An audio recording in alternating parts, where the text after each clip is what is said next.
بہت مدت ہوئی ملک ایران کے مشہور شہر تبریز میں ایک غریب اندھا فقیر رہتا تھا۔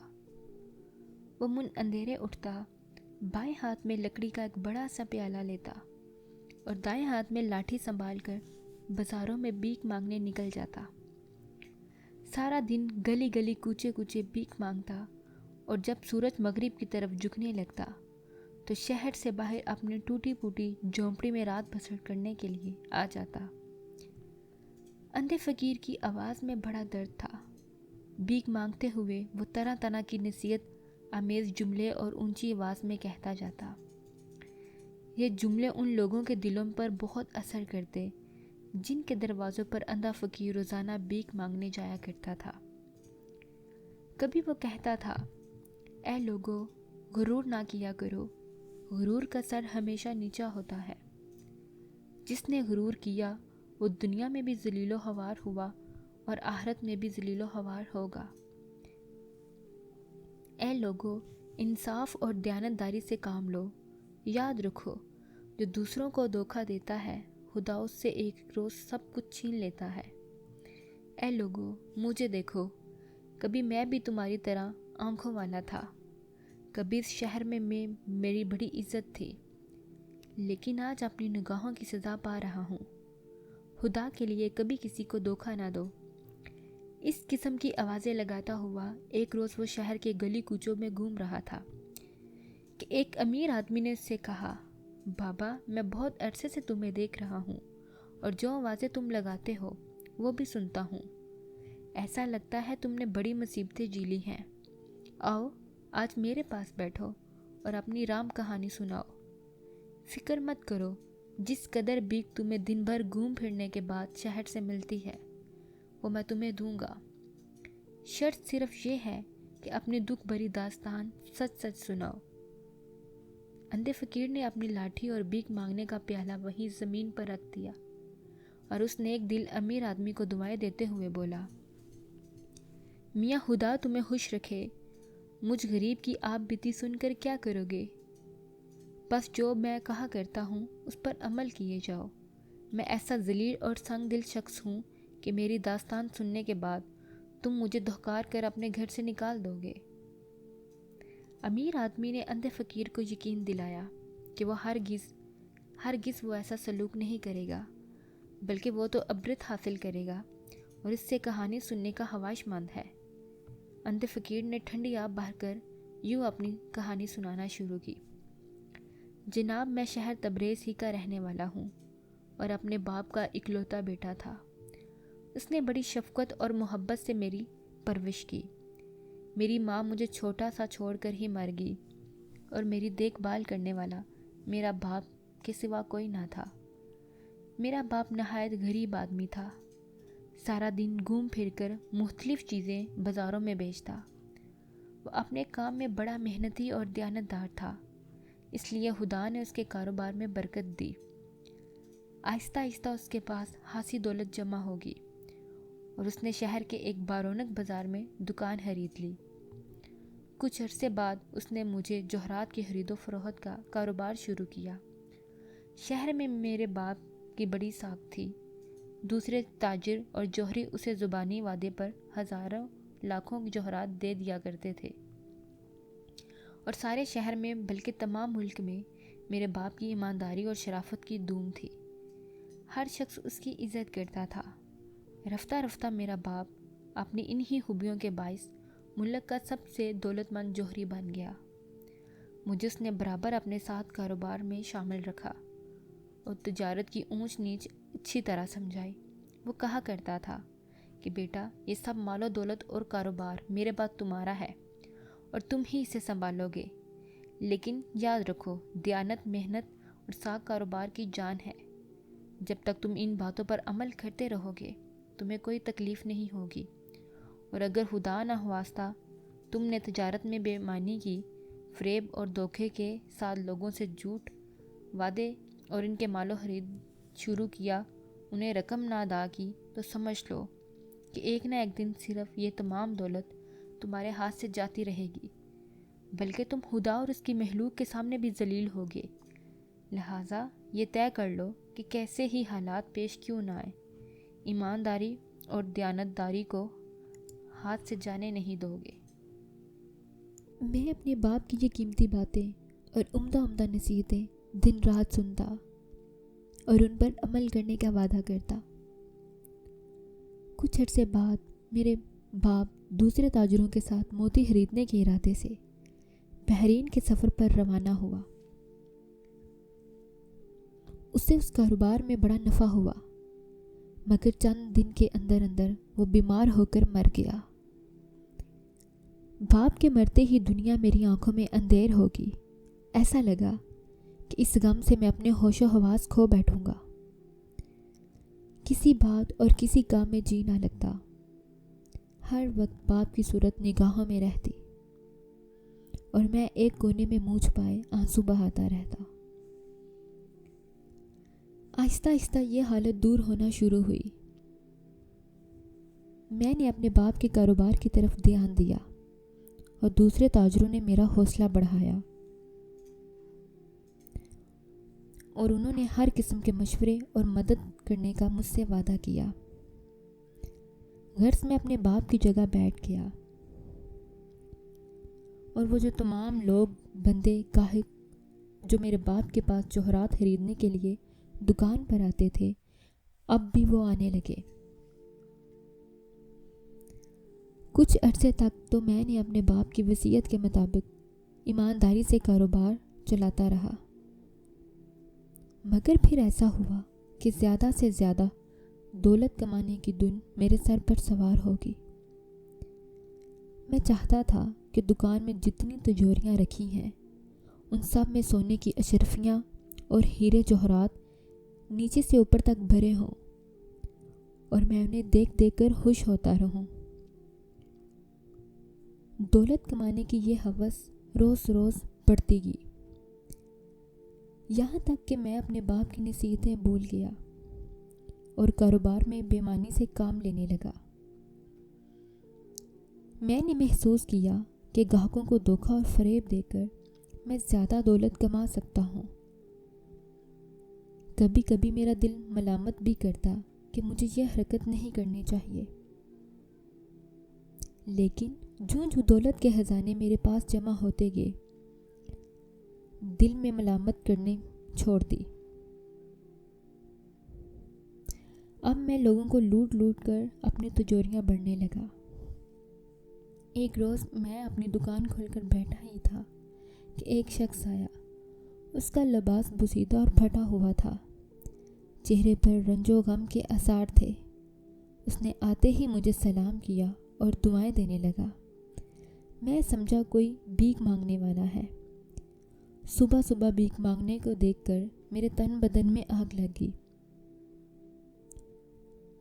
اور میں نے اس کو دھتکار کر بھگانا چاہا، لیکن اس کی آنکھوں میں آنسو بھر آئے اور کہا، جناب میں فقیر یا بکاری نہیں ہوں، کبھی میرا شمار بھی اپنے شہر کے کھاتے پیتے لوگوں میں تھا، لیکن بدقسمتی سے حالات ایسے خراب ہوئے کہ فاقوں تک نوبت آ پہنچی۔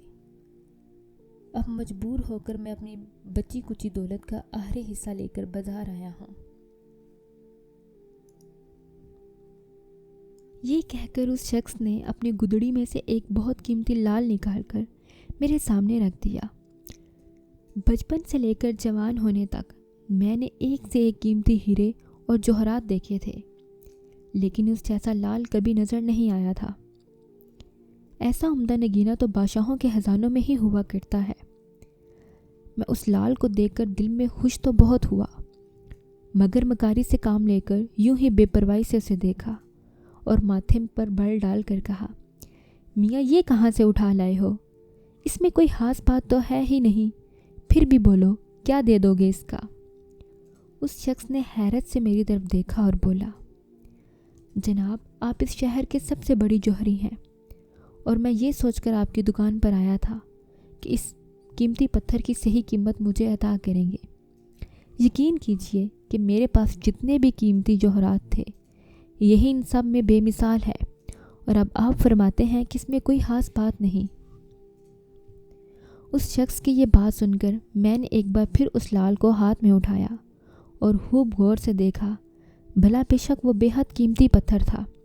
اس کی قیمت 1.5 لاکھ اشرفیوں سے کم نہیں ہوگی۔ لیکن میں نے مایوسی سے گردن ہلاتے ہوئے کہا، ارے صاحب، آپ کو دھوکہ ہوا ہے۔ یہ لال اس قدر قیمتی نہیں، اس میں تو کئی عیب ہیں۔ شاید آپ نے ان عیبوں پر غور نہیں کیا۔ پہلا عیب تو یہ ہے کہ اس کا رنگ ایک سا نہیں، کہیں سے ہلکا ہے اور کہیں سے گہرا۔ پھر وزن بھی کچھ زیادہ نہیں، اور سب سے بڑا عیب یہ ہے کہ اس جگر میں ایک داغ ہے۔ اگر یہ عیب اس میں نہ ہوتے تو یہ لاکھوں کی مالیت کا ہوتا۔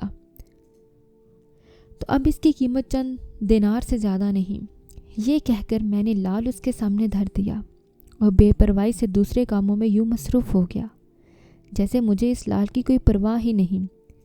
اگرچہ اندر سے میرے دل میں بڑی ہلچل مچ رہی تھی کہ یہ شخص لال اٹھا کر کسی دوسرے جوہری کی دکان پر نہ لے جائے، مگر معلوم ہوتا ہے وہ مجبوری کے ہاتھوں بہت پریشان تھا۔ اس نے برائی ہوئی آواز میں کہا، اچھا جناب، جو آپ فرماتے ہیں وہی درست ہوگا، مگر اس وقت تو یہ لال مجھ سے خرید لیجئے، آپ کا بڑا احسان ہوگا مجھ پر۔ اس کی یہ بات سمجھ کر میں سمجھ گیا کہ شکار پھنس چکا ہے اور یہ اپنا قیمتی لال میرے ہاتھ اونے پونے بیچ ہی ڈالے گا۔ میں نے ہمدرد بن کر کہا، ارے میاں، اس میں احسان کی کیا بات ہے؟ جو خدمت مجھ سے ہو سکتی ہے وہ میں کرنے کے لیے تیار ہوں۔ فرمائیں، اس کے کتنے پیسے دے دو گے؟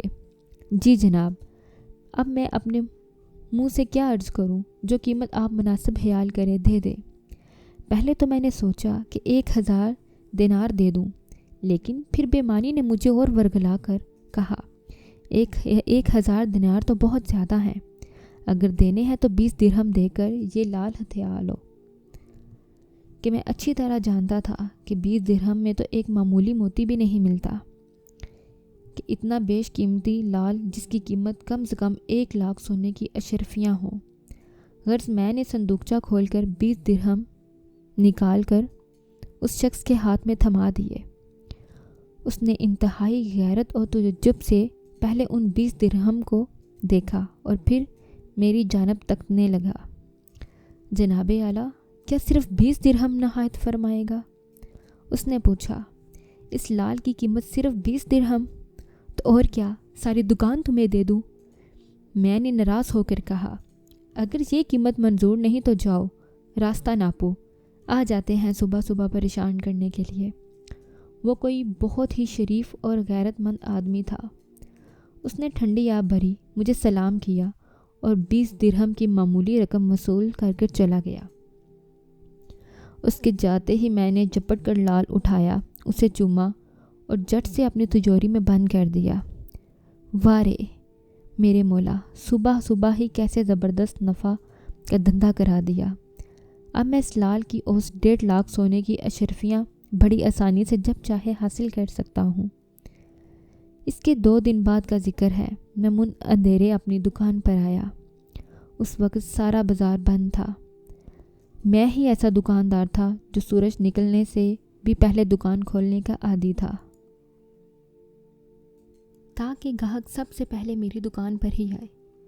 تھوڑی دیر بعد میں نے باہر سڑک پر گھوڑوں کی ٹاپوں کی آواز سنی، یہ سمجھ کر شاید کوئی گاہک آیا ہے۔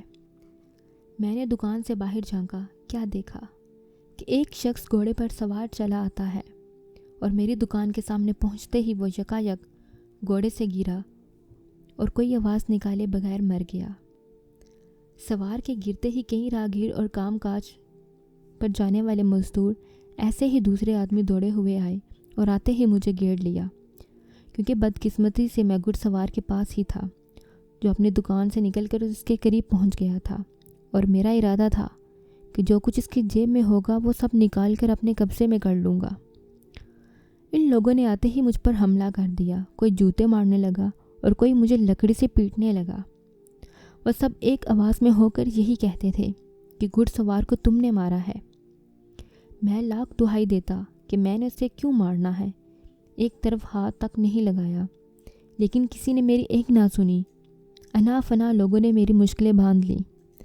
میں نے اپنے تاجر بھائیوں اور دوسرے ان دکانداروں کو مدد کے لیے پکارا جو اپنی دکانیں کھول چکے تھے، لیکن کوئی مدد کے لیے نہ آیا۔ سب دور کھڑے تماشا دیکھتے رہے۔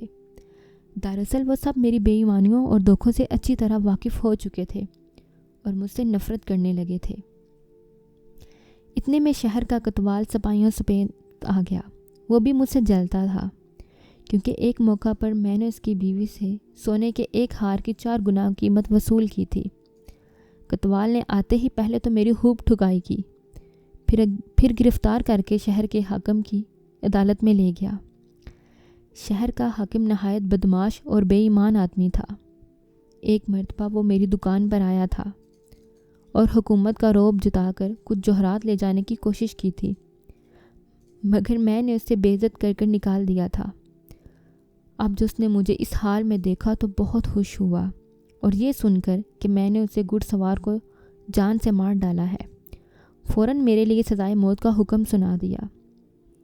میں نے اس کی بڑی منت سماج کی، بہت قسمیں کھائیں کہ میں نے اس گھڑ سوار کو جانتا نہیں ہوں، میری اس کے ساتھ کوئی دشمنی نہیں ہے، میں اسے کیوں ماروں گا؟ مگر حاکم نے میری کسی بات پر دھیان نہ دیا اور جلاد کو بلا کر مجھے اس کے حوالے کر دیا۔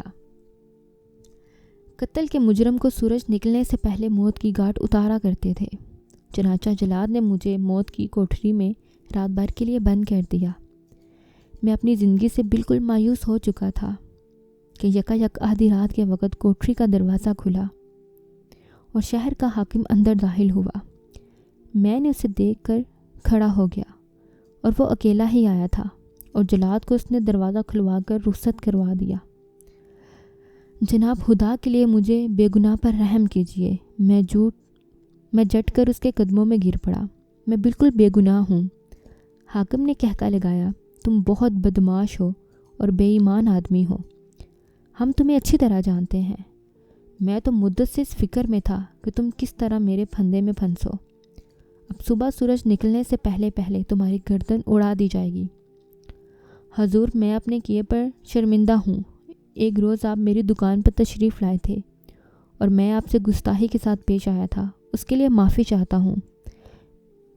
میں نے بڑی اس سے معافی مانگی۔ بیوقوف جوہری، حاکم نے مجھے دھمکاتے ہوئے کہا، ہم نے سنا ہے تم نے بڑی دولت جمع کر لی ہے، کچھ اس میں ہمارا حصہ بھی ہے یا نہیں؟ اب میں اس کمینے کا مطلب سمجھا اور مجھ سے جان بخشی کی رشوت مانگ رہا تھا۔ میں نے کانپتی ہوئی آواز میں کہا، میری دولت آپ ہی کی ہے جناب، جب حکم کریں گے پیش کر دوں گا۔ ٹھیک ہے، وہ ہنس کر بولا، اب آئے سیدھی راہ پر۔ اس وقت منہ پر کپڑا لپیٹ کر ہمارے ایک آدمی کے ساتھ اپنی دکان پر جاؤ اور 1,00,000 اشرفیوں کے جوہرات تھیلی میں بند کر کے اس کے حوالے کرو، اور پھر صبح دوبارہ ہماری عدالت میں پیش ہونا۔ رحم کی ایک درخواست تمہاری جانب سے عدالت میں دی جائے گی۔ ہم نے چند گواہوں کا انتظام کیا ہے جو یہ گواہی دیں گے کہ تم نے اس گھڑ سوار کو ہلاک نہیں کیا۔ اس کے بعد ہم تمہاری رہائی کا حکم دے دیں گے۔ اور یوں اس موضوع کو حکم کیا کہ 1,00,000 اشروں کے ہیرے جوہرات رشوت میں دے کر میں نے اپنی جان بچائی۔ اس واقعے کے بعد ہونا تو یہ چاہیے تھا کہ میں نصیحت پکڑتا اور آئندہ کے لیے دھوکے فریب اور بے ایمانی سے توبہ کر لیتا، لیکن ہوا یہ کہ پہلے سے بھی زیادہ دولت کمانے کا لالچ بھوت بن کر میرے پر سوار ہو گیا۔ شہر کے حاکم کو 1,00,000 اشرفیوں کے جوہرات جو میں نے دیے تھے، اس نقصان کو جلد سے جلد پورا کرنے کی دھن لگی ہوئی تھی۔ میں نے طے کر لیا تھا کہ جب تک اتنی رقم نہیں کما لوں گا، ایمانداری کو اپنے قریب نہیں آنے دوں گا۔ ایک دن کا ذکر ہے، میں اپنی دکان پر بیٹھا تھا کہ 2 عورتیں زرق برق لباس پہنے دکان کے سامنے آن کھڑی ہوئیں۔ ایک عورت کی گود میں چھوٹا سا بچہ تھا جسے اس نے کپڑا اڑا رکھا تھا۔ دوسری عورت کے ہاتھ میں ایک خوبصورت تنکوں کی بنی ہوئی ٹوکری تھی۔ وہ دونوں آپس میں باتیں کرنے لگی۔ ان کی آواز میرے کانوں تک آسانی سے پہنچ رہی تھی۔ بچے والی عورت نے اپنی قمیض کی جیب میں ہاتھ ڈالا اور بہت سی سونے کی اشرفیاں نکال کر دوسری عورت کو دیتے ہوئے بولی، یہ اشرفیاں لے جاؤ اور حاجی جلال جوہری کی دکان پر جا کر اسے دے دینا اور کہنا کہ خانم نے یہ اشرفیاں بھیجی ہیں، کل جو اس کے ہاں چند انگوٹھیاں اور ہار وغیرہ لے کر آئے تھے نا، یہ ان چیزوں کی آدھی قیمت ہے۔ حاجی جلال سے کہنا کہ باقی رقم کل ضرور پہنچ جائے گی۔ اب جن زیوروں کی ہمیں ضرورت ہے حاجی سے کہنا جلد تیار کروا دے، کیونکہ شادی میں اب 10 ہی دن باقی رہ گئے ہیں۔ میں یہی رک کر تمہارا انتظار کر رہی ہوں، جلدی اس کا جواب لے کر آنا کہ وہ کب تک نئے زیور تیار کر دے گا۔ خانم سے اشرفیاں لے کر دوسری عورت چلی گئی۔ میں نے سوچا یہ عورت بڑی مالدار معلوم ہوتی ہے، کیونکہ اس کی جیب سے اشرفیاں نکال کر گنے بغیر ہی دوسری عورت کو دے دی تھی۔ ان کے گھر میں کسی کی شادی کی تیاریاں ہیں اور حاجی جلال جو ہے۔ اچھا یہ بات ہے، عورت نے حیرت سے کہا، مگر اب کیا ہو سکتا ہے؟ ہم نے تو اس سے بہت سی چیزیں خریدی ہیں، کپڑے، ہیرے جوہرات اور سونا وغیرہ۔ اصل میں میری چھوٹی بہن کی شادی وزیر کے لڑکے سے ہونے والی ہے۔ 10 دن شادی میں باقی ہیں اور ابھی بہت سا زیور اور کپڑا خریدنا ہے۔ کل ہم نے حاجی جلال کی دکان سے زیور خریدا تھا۔ بعض جوہرات ہمیں پسند نہیں آئے۔ اس نے کہا تھا کہ 1-2 دن میں عمدہ ہیرے آئیں گے، پھر آن کر لے جائیے گا۔ عورت کی یہ باتیں سن کر میری رال ٹپکنے لگی۔ میں نے کہا، گاہک بہت امیر معلوم ہوتا ہے، اگر اس کے ہاتھ میں اپنے ہیرے جوہرات بیچوں تو ہزاروں کے وارے نیارے ایک آن میں کر سکتا ہوں۔ یہ سوچ کر میں نے کہا، محترم خاتون، اگر آپ حکم دیں تو میں ایسے نفیس اور قیمتی جوہرات آپ کی خدمت میں پیش کروں جو یہاں کسی جوہری کے پاس آپ کو نہیں ملیں گے۔ قیمت کی آپ فکر نہ کیجیے، جس قدر ممکن ہو سکا قیمت میں رعایت کر دوں گا۔ یہ سنتے ہی ان عورت نے خوش ہو کر کہا، ہاں ضرور دکھائیں، اگر پسند آئے تو خرید لوں گی، لیکن شرط یہ ہے کہ خریدنے سے پہلے میں یہ جوہرات اپنے مکان پر بھجواؤں گی تاکہ میری بہن بھی پسند کر لے جس کی شادی ہونے والی ہے۔ خدا کرے اسے آپ کے دکھائے ہوئے ہیرے جوہرات پسند آ جائیں، پھر ہم منہ مانگی قیمت پر خرید لیں گے۔ خانم کی یہ بات سن کر مارے لالچ کے میرے منہ میں پانی بھر آیا۔ میں نے کہا، محترم خاتون، جو ہیرے اور زیور میں آپ کو دکھاؤں گا وہ سب کے سب لاجواب اور پیش قیمت ہیں۔ جیسا کہ میں نے کہا، پورے بازار میں کسی اور جوہری کے پاس اتنا عمدہ اور نفیس مال نہ ہوگا۔ ہم ایسی چیزیں آپ ہی جیسے نظردانوں کے لیے سنبھال کر رکھتے ہیں اور ہر آنے والے گاہک کو نہیں دکھاتے۔ ابھی میں یہ چکنی چپڑی باتیں کر ہی رہا تھا کہ دوسری عورت واپس آ گئی۔ اس نے ایک خوبصورت موتیوں کا ہار نکال کر خانم کو دیتے ہوئے کہا، حاجی جلال نے یہ ہار تیار کر دیا ہے اور وہ سلام عرض کر کے کہتا ہے کہ انشاءاللہ باقی زیور کل پرسوں تک ضرور تیار ہو جائے گا۔ اس نے یہ بھی کہا کہ قیمت کی اتنی جلدی نہیں ہے، جب جی چاہے رقم بھجوا دیجیے گا۔ خانم نے بے پرواہی سے دوسری عورت کی یہ بات سنی اور ہار کو الٹ پلٹ کر دیکھتے ہوئے بولی، انہوں نے یہ بھی کوئی ہار ہے؟ مجھے یقین ہے کہ دلہن اسے کبھی پسند نہیں کرے گی۔ جی تو چاہتا ہے اسے ابھی حاجی صاحب کے پاس واپس بھجوا دوں، مگر یہ خیال کر کے رکھ لیتی ہوں کہ ان سے ہمارا پرانا لین دین ہے۔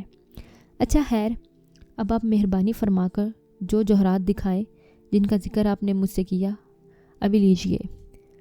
میں نے جلدی سے کہا اور تجوری کھول کر ہاتھی دانت کا بنا ہوا ایک حسین ڈبہ نکالا۔ اس ڈبے کے اندر وہ ہیرے رکھے ہوئے تھے، انہی میں وہ لال بھی تھا جو میں نے ایک مصیبت زدہ سے صرف 20 درہم میں ہتھیا لیا تھا۔ دونوں عورتیں حیرت، دلچسپی اور خوشی سے ہیرے دیکھتی رہی۔ ہر ہیرے کی قیمت پوچھتی جاتی۔ میں بلا کہا چونکنے والا تھا۔ میں نے بھی خوب بڑھا چڑھا کر قیمتیں بتائیں۔ اس لال کی طرف اشارہ کرتے ہوئے خانم نے کہا، کتنا خوبصورت پتھر ہے، کیسی چمک دمک ہے بھائی، یہ تو بہت قیمتی معلوم ہوتا ہے، کیونکہ جناب کیا قیمت ہوگی اس کی؟ محترم خاتون، ایسا پتھر دنیا میں کہیں نہیں ملے گا، خاص شہنشاہ ترکی کے خزانے کا ہے، وہاں سے ایک شہزادہ نہ جانے کیسے اڑا لایا اور میرے ہاتھ بیچ گیا۔ بس اس کی قیمت نہ پوچھئے، اسے لے جائیے۔ پھر بھی کچھ بتائیں نا، اس نے اصرار کیا۔ صرف 2 لاکھ اشرفیاں، میں نے آہستہ سے کہا۔ میرا خیال تھا کہ اتنی بڑی قیمت سن کر وہ مایوس ہو جائیں گی، لیکن اس نے خوش ہو کر کہا، صرف 2 لاکھ اشرفیاں؟ ہمیں یہ قیمت منظور ہے جناب، ان داموں نے تو یہ لال بے حد سستا ہے۔ قصہ مختصر، اس خاتون نے لال کے ساتھ ساتھ کئی دوسرے جوہرات اور موتی بھی پسند کیے۔ میں نے اس کے پسند کیے ہوئے جوہرات اس ہاتھی کے دانت کے ڈبے میں احتیاط سے رکھ دیے۔ اس کے بعد خانم نے مجھ سے کاغذ اور قلم مانگا۔ میں نے دونوں چیزیں پیش کی۔ اس نے کاغذ پر کچھ لکھ کر وہ پرچہ جوہرات کے ڈبے سمیت اپنی ساتھی عورت کو دیا اور کہنے لگی، اب تم جلدی سے یہ جوہرات گھر لے جاؤ اور بہن کو دکھاؤ۔ مجھے اندیشہ ہے کہ ان میں سے کئی موتی اور ہیرے وہ ناپسند کر کر واپس بھیج دے گی، لیکن یہ لال اسے ضرور پسند آ جائے گا۔ جب تک تم واپس آؤ میں یہی دکان پر بیٹھی ہوں۔ یہ کہہ کر مجھے بولی، جناب اگر آپ کو بھروسہ نہ ہو تو آپ کوئی آدمی اس عورت کے ساتھ ہمارے مکان بیچ سکتے ہیں۔ جی نہیں محترم خاتون، میں نے جلدی سے کہا، یہ آپ کیا فرماتی ہیں؟ آپ پر مجھے اعتماد ہی اعتماد ہے۔ نہایت اطمینان سے جوہرات اپنے گھر پسند کروانے کے لیے بھجوا دیجیے۔ غرض دوسری عورت جوہرات کا ڈبہ لے کر چلی گئی۔ خانم میری دکان پر بیٹھی رہی۔ میں اپنے کام میں مصروف ہو گیا۔ یکایک دو راہگیروں میں میری دکان کے عین سامنے کسی بات پر تکرار ہوئی۔ پہلے تو وہ ایک دوسرے کو گالیاں دیتے رہے، پھر ہاتھا پاتی شروع ہوئی۔ اس کے بعد انہوں نے تلواریں نکال لیں۔ دیکھتے ہی دیکھتے تماشائیوں کا ایک ہجوم میری دکان کے آگے جمع ہو گیا۔ گل گپاڑے سے کان پڑی آواز سنائی نہ دیتی تھی۔ اتنے میں کتوال سپاہیوں کے ساتھ نمودار ہوا۔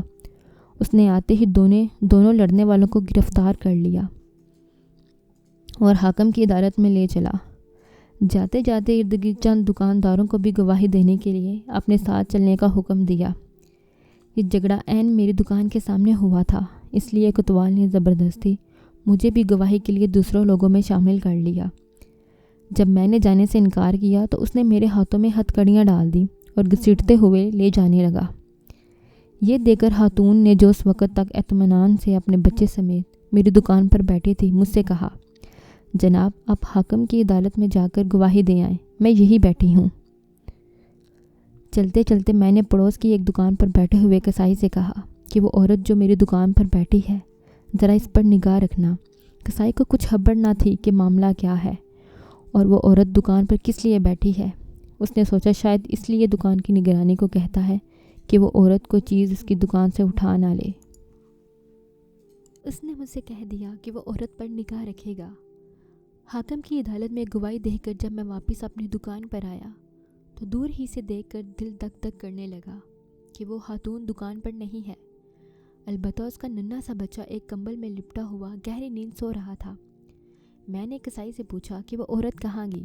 اس نے کہا، تمہارے جانے کے بعد وہ میرے پاس آئی اور کہنے لگی کہ میں تھوڑی دیر کے لیے حاجی جلال جوہری کی دکان پر ایک کام سے جا رہی ہوں، اپنا بچہ یہیں چھوڑے دیتی ہوں، تم مہربانی کر کر اس کا دھیان رکھنا۔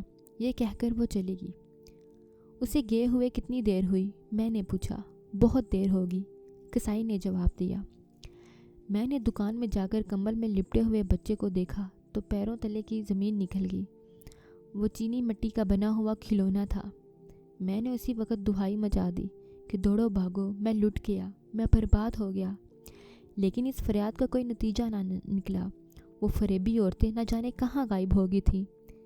میں نے کسائی کو غصے میں گالیاں دی اور کہا کہ جب میں کہہ گیا تھا کہ عورت پر نگاہ رکھنا تو تم نے اسے جانے کیوں دیا؟ کسائی نے جواب دیا کہ میں تمہارا نوکر نہیں جو اپنا کام چھوڑ کر عورت کو دیکھتا رہتا۔ اس کا جواب سن کر میرا پاگل پل انتہا کو پہنچ گیا۔ لپک کر اس کی دکان سے گوشت کاٹنے کا چھرا اٹھایا اور اس پر حملہ کر دیا۔ کسائی بری طرح زخمی ہوا اور پھر مر گیا۔ یہ دیکھتے ہی لوگ دوڑے دوڑے آئے اور مجھے پکڑ کر حاکم کی عدالت میں لے گئے۔ حاکم نے سارا قصہ سن کر حکم دیا کہ اس بے رحم جوہری کو جلاد کے حوالے کیا جائے، لیکن لوگوں نے اس سے درخواست کی کہ یہ شخص پاگل ہو چکا ہے، اسے جان سے مارنا درست نہ ہوگا، اس کے لیے یہی سزا بہت ہے کہ اس کی تمام جائیداد اور مال اسباب ضبط کر کے اسے شہر سے باہر نکال دیا جائے۔ یہ مشورہ حاکم کو بہت پسند آیا۔ اسی وقت حکم دیا کہ میرا تمام مال و اسباب، مکان اور دکان ضبط کی جائے، یہاں تک کہ تن کے کپڑے بھی اتار لیے جائیں۔ حاکم کے کارندوں نے سب کچھ چھین کر مجھے شہر بدر کر دیا۔ میں خوب رویا پیٹا مگر کسی نے ایک نہ سنی۔ 10 روز تک میں شہر کے باہر ویرانہ، بھوکا اور پیاسا اور ننگ دڑنگ آسمان کے نیچے پڑا رہا۔ 11ویں دن جب کہ بھوک پیاس کے ہاتھوں میری جان لبوں پر تھی، صحرا کی جانب سے ایک اونٹ سوار آیا اور میرے پاس آن کر اونٹ سے اترا۔ اس نے مجھے کھانے کے لیے کھجوریں دی، پینے کو پانی دیا اور پہننے کو کپڑے کا ایک جوڑا دیا۔ کھجوریں کھا کر اور پانی پی کر میری جان میں جان آئی اور میں نے اپنے محسن کا شکریہ ادا کیا، اور اس نے مسکرا کر کہا، کیوں میاں، تم نے مجھے پہچانا؟ میں نے غور سے اس کی صورت دیکھی، لیکن کچھ یاد نہ آیا کہ اسے کہاں دیکھا تھا۔ البتہ صورت جانی پہچانی لگتی تھی۔ میں نے کہا، بھائی ایسا لگتا ہے کہ تمہیں اس سے پہلے کہیں دیکھا ضرور ہے، مگر کہاں یہ یاد نہیں۔ یہ سن کر وہ ہنسا اور کہنے لگا، میاں جوہری، تمہیں وہ پھٹے حالوں والا آدمی یاد ہے جو ایک روز صبح صبح تمہاری دکان پر ایک لال بیچنے کے لیے آیا تھا اور تم نے 20 درہم کے بدلے وہ بیش و قیمت لال اس سے خریدا تھا؟ دہشت سے میرے رونگٹے کھڑے ہو گئے۔ بے شک یہ اجنبی وہی تھا۔ میں نے جھک کر اس کے قدموں پر سر رکھنا چاہا، لیکن وہ اچھل کر پرے ہٹ گیا۔ اس نے اپنے جیب سے محمل کی ایک تھیلی نکال کر اس کا منہ کھلا کا کھلا رہ گیا۔ تھیلی کا منہ کھولتے ہی اس میں سے سینکڑوں ہزاروں ویسے ہی لال رنگ کے پتھر تھے جو زمین پر بکھر گئے۔ جیسا ایک لال اس اجنبی نے 20 درہم میں میرے ہاتھ سے بیچا۔ اجنبی نے کہکا لگا کر کہا، میاں جوہری، میں تمہاری دیانت اور ایمانداری پرکھنے کے لیے ہستہ حالت بنا کر تمہاری دکان پر گیا تھا۔